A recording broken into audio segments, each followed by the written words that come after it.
Semester 3 এর ধর্ম কবিতা শ্রীজাত বন্দ্যোপাধ্যায়ের লেখা, যেটাতে সবথেকে ইম্পর্টেন্ট সেই এমসিকিউগুলোকে আমরা ভিডিওর মাধ্যমে সলভ করছি এবং তোমাদের সামনে আমি এই যে এমসিকিউগুলো তুলে ধরছি এগুলো সবথেকে ইম্পর্টেন্ট। আর 3টে ভিডিও আমি ছাড়বো ধর্ম কবিতার উপরে। সেই 3টে ভিডিও যদি তোমরা কমপ্লিট করে নাও তাহলে এইচএস এর জন্য পুরোপুরি তুমি রেডি হয়ে যাবে আর 100% কমন পাবে। এর আগের ভিডিওটির লিঙ্ক আমি দিয়ে দিয়েছি ডেসক্রিপশনে, সেখান থেকে তুমি দেখে নিতে পারো। আজকে আমরা পার্ট 2 অর্থাৎ সেকেন্ড ভিডিওতে রয়েছি, যেখানে আমাদের প্রথম কোশ্চেন তোমরা দেখতে পাচ্ছ যে আব্দুল করিম খান কোথায় জন্মেছিলেন। দেখো, প্রথম অপশন রয়েছে কি কলকাতা, তারপরে অপশন রয়েছে উত্তরপ্রদেশ, তারপরে অপশন রয়েছে পাঞ্জাব এবং হরিয়ানা।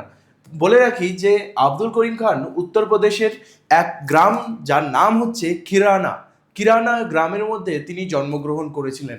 তাহলে খ নাম্বারটা হয়ে গেল কারেক্ট অ্যান্সার। এরপরে চলে আসছি আব্দুল করিম খাঁ কোন ঘরানার সঙ্গীত শিল্পী ছিলেন। এর আগের ভিডিওতে আমরা এটা সলভ করেছি হিন্দুস্তানি শাস্ত্রীয় সঙ্গীত। ঠিক আছে, আব্দুল করিম খান একজন হিন্দুস্তানি শাস্ত্রীয় সঙ্গীতের সঙ্গীত শিল্পী ছিলেন। ধর্ম শব্দের মূল কোন ধাতু রয়েছে, এর আগের ভিডিওতে আমরা করেছিলাম যে এই যে ধর্ম শব্দের মূলে রয়েছে কোন ধাতু, ধর ধাতু অথবা ধৃ ধাতু, দুটাই সঠিক। ওকে, ধর অথবা ধৃ দুটাই সঠিক আনসার হবে এখানে। 33 নম্বরে চলে আসি আমরা নেক্সট কোশ্চেনে। ধর্ম শব্দটির আক্ষরিক অর্থ কি? ধর্ম মানে হচ্ছে ধারণ করা, মনে রাখতে হবে ধর্ম মানে কি, ধারণ করা। বিরোধ, দেবতা, ধর্মযুদ্ধ এসব নয়। ঠিক আছে, ধারণ করা হয়ে যাবে আমাদের কারেক্ট অ্যান্সার। তোমাদের এবার মনে হতে পারে স্যার এই কোশ্চেনগুলোকে আমরা মনে রাখবো কিভাবে? জাস্ট কিছুই না, আমার সঙ্গে প্র্যাকটিস করবে। প্র্যাকটিস করতে করতে দেখবে তোমার পরীক্ষা যখন কাছে চলে আসছে সব তোমার একবারে মুখস্থ হয়ে যাবে বা মনে থাকবে। কিভাবে? তুমি আমার অ্যানিমেটেড ভিডিওটি দেখো, ধর্মের ওপরে আমি অ্যানিমেশন কার্টুন ভিডিও ছেড়েছি আমার এই চ্যানেলের মধ্যে, যার লিঙ্কটি আমি দিয়ে দিয়েছি ডেসক্রিপশনে, সেখানে ক্লিক করলেই তোমরা দেখতে পারবে। আর তারপরে এই যে 3টে ভিডিও আছে যেটার সেকেন্ড পার্ট এটা চলছে, এই 3টে ভিডিও তোমরা কমপ্লিট করে নাও। এমসিকিউ আসুক, ট্রু অ্যান্ড ফলস আসুক, সমস্ত কিছু তোমাদের কাছে একবারে ইজি হয়ে যাবে জলের মতো। দিগন্ত পেরোনো কার ধর্ম? এটা লাইনটা আমরা জানি যে আইনস্টাইনের ধর্ম হলো দিগন্ত পেরোনো মানে হচ্ছে নতুন নতুন আবিষ্কার করা। তো আইনস্টাইন হয়ে যাবে এটা কারেক্ট অ্যান্সার। স্যার আপনি কি করে জানেন যে এটা আইনস্টাইনেরই ধর্ম? কারণ কবিতাতে লেখাই রয়েছে এক লাইনের মধ্যে যে আইনস্টাইনের ধর্ম হলো দিগন্ত পেরোনো। আইনস্টাইনের ধর্ম কি ছিল? একই কোশ্চেন আবার এসেছে যে দিগন্ত পেরোনো। এরপরের নেক্সট কোশ্চেন, আইনস্টাইন কে ছিলেন? তিনি একজন চিত্রশিল্পী ছিলেন না, অভিনেতা মানে কোনো হিরো ছিলেন না, তিনি একজন অ্যাথলিট মানে কোনো খেলোয়াড় ছিলেন না, তিনি নোবেল পুরস্কার বিজয়ী পদার্থ বিজ্ঞানী ছিলেন, সায়েন্টিস্ট ছিলেন। তো গ নাম্বার হয়ে যাবে কারেক্ট অ্যান্সার। ওকে, আইনস্টাইন কোন দেশের মানুষ ছিলেন? অনেকে ভাবতে পারে স্যার এইচএস লেভেলে এত সোজা সোজা কোশ্চেন কি আসে? বিশ্বাস করো, কোনো একটা তোমার মানে পোয়েম থাকে বা কোনো কবিতা থাকে যেটা সোজা দিয়ে দেয়।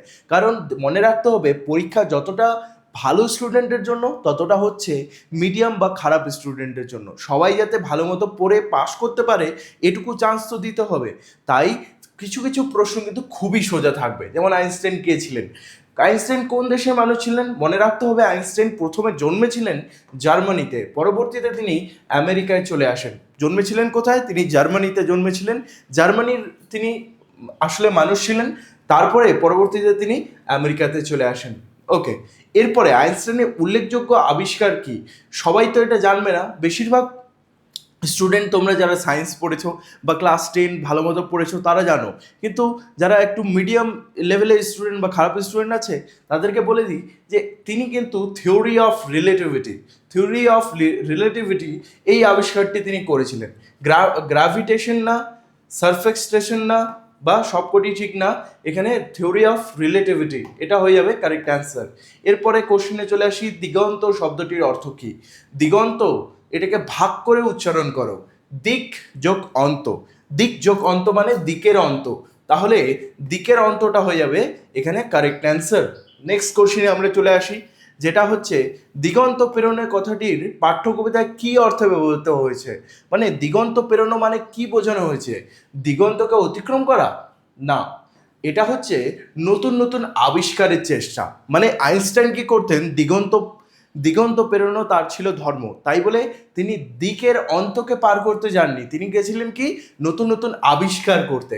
তাই হয়ে যাবে খ নম্বরটা আসল অ্যান্সার, নব নব আবিষ্কারের চেষ্টা। নেক্সট আমরা আজকে একটু বেশি করে সলভ করে নেব, ঠিক আছে, যাতে আমরা 3টে ক্লাসের মধ্যে এই যতগুলো ইম্পর্টেন্ট কোশ্চেন রয়েছে সব সলভ করে নিতে পারি। বিশ্বাস করো যারা যারা এই 3টে ক্লাস করে নেবে তোমাদের এইচএসের জন্য তোমরা পুরোপুরি তৈরি হয়ে যাবে, আর একটাও কোশ্চেনের বাইরে আসবে না, এটা আমি দাবি করে বললাম। কবির ছিলেন, মনে রেখো এই চ্যানেলটা কিন্তু সব থেকে বেশি সাজেশন দেওয়ার জন্য এবং কমন আনার জন্য বিখ্যাত, সেটা বাংলা হোক বা ইংলিশ হোক। ওকে, ইংলিশের জন্য তো কোনো টেনশন নিতে হবে না। আর বলে রাখি এই চ্যানেলের মধ্যে তোমরা সেমিস্টার 3 এর ইংরেজি এবং বাংলার সমস্ত অ্যানিমেটেড ভিডিও পেয়ে যাবে। সাপোজ তুমি খুঁজছো আদরিনীর অ্যানিমেটেড ভিডিও, লিখবে আদরিনী, পাশে লিখবে SBR EdTech, চলে আসবে তোমার সেই অ্যানিমেটেড ভিডিওটি, যেটা কার্টুন দেখে তুমি আরামে বুঝতে পারবে, মুভির মতো তোমার মাথায় থেকে যাবে।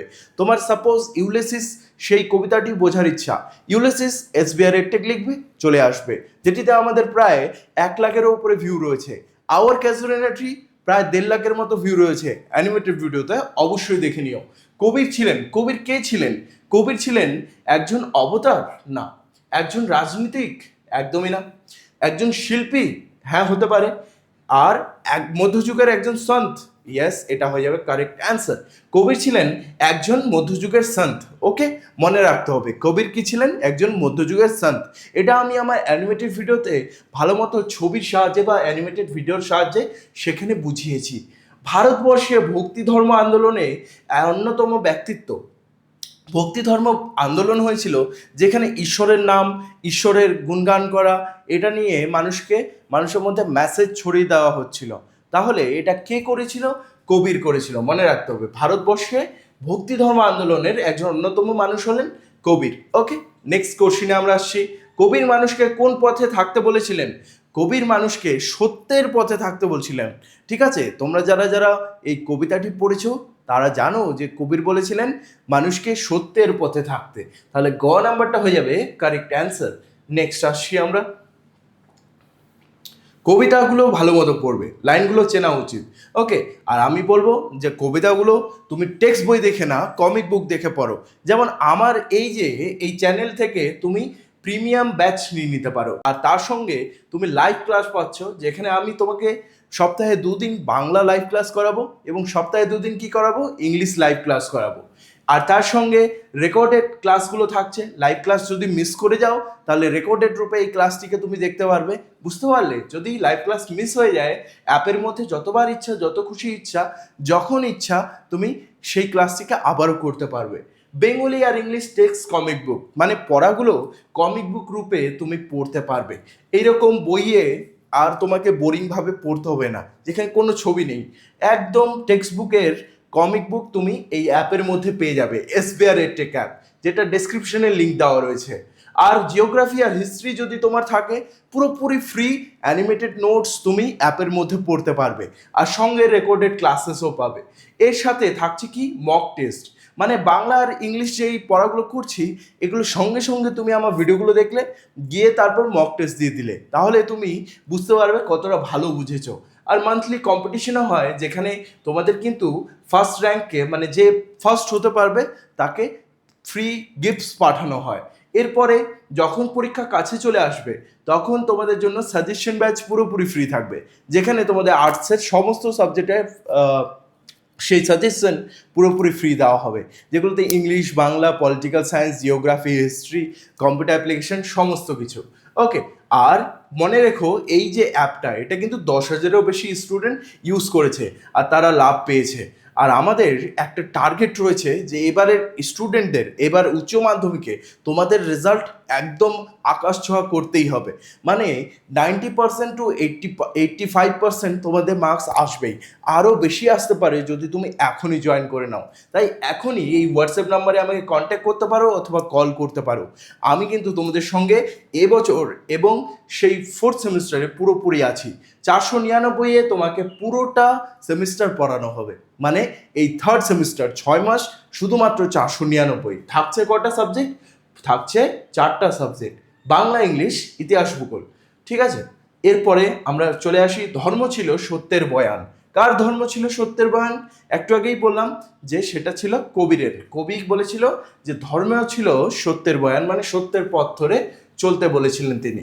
এরপরে 45 নম্বর, কবিরের লেখাগুলি যে নামে পরিচিত তা হলো, কবিরের লেখাগুলি মানে তার কি কবিতা বা গানগুলি দোহা নামে পরিচিত। কবির কে দোহে, এরকম ইউটিউবে সার্চ করবে, অনেকগুলো গান চলে আসবে। নেক্সট, কবির কোন পরিবারে মানুষ হলো? কবির কোন পরিবারে মানুষ হয়েছিল? সেটা হবে জোলা পরিবার। জোলা মানে কি বলতো? তাঁতি। তাঁতি, ওকে, যারা কাপড় চোপড় তৈরি করে সে তাদেরকে বলা হয় তাঁতি। তো মুসলিম এক তাঁতি পরিবারে কবির সেই বড় হয়ে উঠেছিলেন। ওকে, কোন পরিবারে? এক তাঁতির পরিবারে বা জোলা পরিবারে। শুধু না থামা কখনো, কার ধর্ম কখনো না থেমে যাওয়া বলতে পারবে? সেটা হচ্ছে বাতাসের ধর্ম। স্যার আপনি এত তাড়াতাড়ি কি করে অ্যান্সার করতে পারছেন? আমি এই কবিতাটাকে ভালো মতো পড়েছি কমিক বুক এবং অ্যানিমেশনের মাধ্যমে, কারণ আমি সেগুলো তৈরি করেছি। তো তুমিও যদি অ্যানিমেটেড সেই ভিডিওটি না দেখে থাকো, ডিসক্রিপশন থেকে অবশ্যই দেখে নিও, এবং সেই কমিক বুকগুলো যদি তুমি আমার অ্যাপ থেকে পড়তে পারো খুবই ভালো হয়। তাই অ্যাপে আলফা ব্যাচটি তুমি নিয়ে নিতে পারো। সেটা অনলাইনে তুমি পেমেন্ট করতে পারো অ্যাপে, বা যদি তোমার অনলাইন পেমেন্ট না থাকে তাহলে আমাকে হোয়াটসঅ্যাপ করো আমার দেওয়া নাম্বারে। পাঠ্য ধর্ম কবিতাটি অনুসারে বাতাসের ধর্ম কি? বাতাসের ধর্ম হলো কখনো না থামা। তাহলে খ নাম্বারটা হয়ে যাবে কারেক্ট অ্যান্সার, না থামা কখনো। নেক্সট আসছি আমরা 49-এ, ধর্ম কবিতায় অনুসারে উন্মাদনা আঁকা কার ধর্ম ছিল? উন্মাদনা আঁকা মনে রাখবে ভ্যান গগের। ভ্যান গগের সেই ধর্ম ছিল উন্মাদনা আঁকা। ওকে, মানে সে আঁকতে ভালোবাসতো, চিত্রশিল্পী তিনি ছিলেন। তাহলে ভ্যান গগ হয়ে গেল কারেক্ট অ্যান্সার। ভ্যান গগের ধর্ম ছিল উন্মাদনা। ভ্যান গগ ছিলেন একজন কি? ভ্যান গগ একজন চিত্রশিল্পী ছিলেন। তাহলে গ নাম্বারটা হয়ে যাবে কারেক্ট অ্যান্সার। বাকিগুলো দেখে নিই, সঙ্গীত না, সাহিত্যিকও না। ওকে, 51 নম্বরে চলে আসি। ভ্যান গগের কোন দেশের শিল্পী ছিলেন? ভ্যান গগ ছিলেন অ্যাকচুয়ালি ভ্যান গগ নেদারল্যান্ডের ছিলেন। ওকে, ভ্যান গগ কোথাকার, কোন দেশের শিল্পী ছিলেন? নেদারল্যান্ড, মনে রাখতে হবে কোন দেশ? নেদারল্যান্ড। এরপরে আচ্ছা স্যার এগুলো কি করে মনে রাখবো আমরা? নেদারল্যান্ড মনে রাখবে, সেই তোমার যে বইটা রয়েছে সেখানে ভ্যান গগের যে কথা রয়েছে ওখানে একটা অ্যারো দিয়ে সেখানে লিখে রেখে দিও নেদারল্যান্ড, মানে বইয়ের মধ্যে লিখে রেখে দিও ভ্যান গগকে, সেখান থেকে একটা তীর দিয়ে লিখে দিও নেদারল্যান্ড। ওকে, এইগুলির মধ্যে কোনটি ভ্যান গগের অঙ্কিত চিত্র? কোন জিনিসটি ভ্যান গগ এঁকেছিলেন? The Red Vineyard, Night Watch না, ইমপ্রেশন সানরাইজ না, লাস্ট সাপার না। এটা হবে দ্য রেড ভিনিয়ার্ড। এটা ভ্যান গগ তিনি এঁকেছিলেন। কিন্তু এর থেকেও একটা বিখ্যাত চিত্র ছিল, সেটার হয়তো আমরা সামনে পাবো।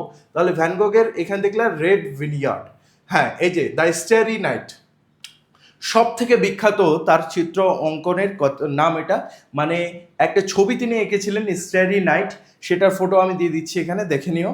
এটা ভ্যান গগ কিন্তু করেছিলেন, এই যে ভিনসেন্ট ভ্যান গগের সব থেকে বিখ্যাত একটা ছবি। গার্সিয়া লোরকার ধর্ম কি ছিল? গার্সিয়া লোরকা তিনি কবি ছিলেন, তিনি কবিতা লিখতেন, আর কবিতা লেখার জন্য তাকে মৃত্যুদণ্ড দেওয়া হয়েছিল, তাই কবিতার জিত হয়ে যাবে এটা কারেক্ট অ্যান্সার। গার্সিয়া লোরকার ধর্ম ছিল কবিতার জিত। ধর্ম কবিতার জিত, ধর্ম কবিতার জিত, কবিতার জিত কার ধর্ম ছিল? এখনই করলাম গার্সিয়া লোরকা। ওকে, এ নাম্বারটা হয়ে গেল কারেক্ট অ্যান্সার। 56, লোরকা ছিলেন একজন কি? লোরকা, গার্সিয়া লোরকা একজন ছিলেন কবি। কবি আছে এখানে, ইয়েস, ঘ নাম্বারটা হয়ে যাবে কারেক্ট অ্যান্সার। দেখো একটা মানুষকে নিয়ে আমরা কতগুলো দেখছি, 4টা-5টা করে এমসিকিউ করছি, তুমি বলো এর বাইরে কখনো আসতে পারে? কখনোই আসতে পারে না, তাই না? তার জন্য এর আগের ভিডিওটি যেটি পার্ট 1 ছিল, এটা পার্ট 2 চলছে, এবং এরপরে থার্ড পার্ট, এইটা করে নিলে তোমাদের কিন্তু ধর্ম কবিতা নিয়ে আর কোনো টেনশনই থাকবে না। আর সঙ্গে আমি বলে দিই অ্যানিমেটেড ভিডিওটা দেখে নিও। লোরকা কোন দেশের কবি ছিলেন? লোরকা ছিলেন অ্যাকচুয়ালি স্পেনের। ওকে, লোরকা, গার্সিয়া লোরকা স্পেনের কবি ছিলেন। ওকে, লোরকার প্রথম পুস্তকটির নাম কি? লোরকা রোমেন্সেরো গিটার না, এটা না, হ্যাঁ লিব্রো দি পোয়েমাস, এটা ছিল তার প্রথম পুস্তক। গার্সিয়া লোরকার প্রথম পুস্তকের নাম ছিল লিব্রো দে পোয়েমাস। ওকে, মনে রাখতে হবে। আচ্ছা স্যার, এটা তাহলে কি আমরা বইয়ের মধ্যে লিখে রাখবো? ইয়েস, গার্সিয়া লোরকাকে ওখানে লিখে দিয়ে অ্যারো দিয়ে লিখে দিও লিব্রো দে পোয়েমাস, তার প্রথম পুস্তক। ওকে, বইয়ের মধ্যে লিখে রেখো, যাতে তুমি যখন পড়বে বইটা আবার মনে পড়ে যাবে। নতুন পতাকা কথাটি কার প্রসঙ্গে ইউজ হয়েছে? অ্যাকচুয়ালি লেলিন, এই যে লেলিন যে আছে, তার ধর্ম ছিল নতুন পতাকা, মানে নবজাগরণ নিয়ে আসা, মানুষদেরকে নতুন পথ দেখানো। লেলিন হয়ে যাবে পারফেক্ট অ্যান্সার। ধর্ম কবিতাটি অনুসারে লেলিনের ধর্ম কি ছিল? ধর্ম কবিতা অনুসারে তার ধর্ম ছিল নতুন পতাকা, একটু আগেই বললাম আমি, এটা হয়ে যাবে কারেক্ট অ্যান্সার। তাহলে এখানে এই যে পুরোটা তোমরা করে নিলে, এটা করে তোমরা মক টেস্ট দিতে পারবে আমার অ্যাপের মধ্যে। যারা যারা আমার অ্যাপে সেই কোর্সটি নিয়েছো তারা তো অবশ্যই দিতে পারবে, আর যারা তোমরা কোর্সটি নাওনি তাদের জন্য একটা ফ্রি মক টেস্ট দিয়েছি আমি। সেই মক টেস্টটি ডেসক্রিপশনে লিঙ্ক দেওয়া থাকবে, অবশ্যই সেখান থেকে তোমরা চেষ্টা করো সেই মক টেস্টটি দিয়ে দেওয়ার, তাহলে তুমি বুঝতে পারবে যে তোমার কতটা ভালো হলো পড়াশোনা এই ইয়েটি নিয়ে, ধর্ম কবিতা নিয়ে। আর যারা যারা আমার প্রিমিয়াম ব্যাচটি জয়েন করতে চাও তারা কিন্তু মনে রেখো, তোমরা অ্যাপের ভিতরে এরকম সুন্দর সুন্দর নোট পেয়ে যাবে, যেখানে তুমি এগুলোকে ভালো মতো পড়তে পারবে, যেখানে অ্যান্সারটি এইভাবে দেওয়া থাকবে। ওকে, তুমি এভাবে সেটাকে ভালো মতো পড়ে সঙ্গে সঙ্গে তার নিচেই দেখবে মক টেস্ট থাকে, মক টেস্টটা তুমি দিয়ে দিতে পারবে। এভাবেই কিন্তু পশ্চিমবঙ্গের সব থেকে সেরা স্টুডেন্টরা আরও ভালো হয়ে উঠছে, এবং তারা একসঙ্গে পড়াশোনা করে মানে আমাদের রেজাল্ট আরও বেশি হাই হাই স্কোর করছে। আর তুমিও যদি এই টিমের মধ্যে আসতে চাও, অবশ্যই আমাকে আমার হোয়াটসঅ্যাপ নাম্বারে মেসেজ করো অথবা কল করো, আর জয়েন হয়ে নাও আমার দ্য আলফা ব্যাচের মধ্যে, যেটা তোমাকে কিন্তু পরীক্ষাতে একটা আলাদাই রকমের তোমাকে সাপোর্ট দেবে। আর এবার উচ্চ মাধ্যমিকে কোনো গাফিলতি করা যাবে না, ভালো রেজাল্ট নিয়ে আসতেই হবে। See you soon guys.